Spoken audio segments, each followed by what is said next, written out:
Welcome to the Fear and Greed Afternoon Report for Monday, the 21st of February 2022. I'm Sean Aylmer. Every afternoon, we bring you the 5 news items that happened today that you need to know about. Let's jump into it. Story number 1 is the local market. The S&P ASX 200 finished up 0.2% today, with utilities leading the way thanks to the bid for AGL Energy. More of that shortly. Consumer staples and telcos did well, while the underperformance of technology stocks continued.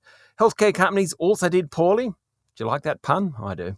The banks did pretty well, while the big miners were mixed. Telstra was up 1.5% after announcing a deal whereby TPG can access Telstra's mobile network assets, and in return, Telstra gets a payment and access to TPG's 4G and 5G spectrum. The A2 Milk Company, which has had a pretty awful run throughout COVID, was the top performer, up more than 11% today after reporting its results. Tyro Payments' share price was the worst performer of the top 200, down 25% after its earnings came in below expectations. Traders will be keen to see what happens on Wall Street tonight, with tensions between the United States and Russia appearing to have subsided just a touch after the presidents of both countries agreed to hold a summit. And that's story number 2. US President Joe Biden and Russia's Vladimir Putin have agreed to meet, calming financial markets somewhat. The two presidents have agreed to a summit to discuss security and strategic stability in Europe. The summit was brokered by French President Emmanuel Macron, and the condition on the meeting is that Russia doesn't invade Ukraine. That sent gold prices lower, and oil prices were down as well. Story number 3, AGL Energy's board has rejected a takeover bid from a consortium including Richlister Mike Cannon-Brookes and Canadian asset owner Brookfield. No real surprise that it was rejected. The board said the $7.50 a share takeover materially undervalued the company. The offer sent AGL share price up 12% today.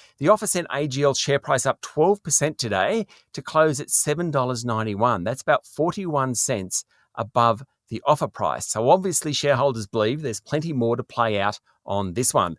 Certainly the Morrison government is taking an interest. It said it was reserving its right to invoke energy supply concerns under a national interest test to potentially block the bid. Story number 4 is all about Super Retail Group.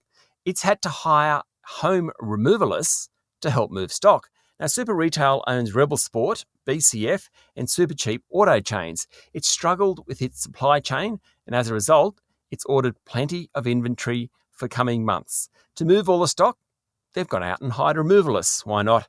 Overall earnings at Super Retail fell by 35% as lockdowns hit their stores, and the amount of inventories that they eventually do get through the door will weigh on profits going forward. As a result, its share price fell 9% today. And story number 5 is all about Queen Elizabeth II. She certainly commands respect and admiration, whether you're a royalist or not. News that she's contracted COVID-19 has led to an outpouring of good wishes. I don't think anyone else who's been infected has received messages of goodwill from the leaders of the United Kingdom, the United States, and Australia. According to the palace, her symptoms are mild. Let's hope she makes a quick recovery. That's it for the afternoon report for Monday, the 21st of February 2022.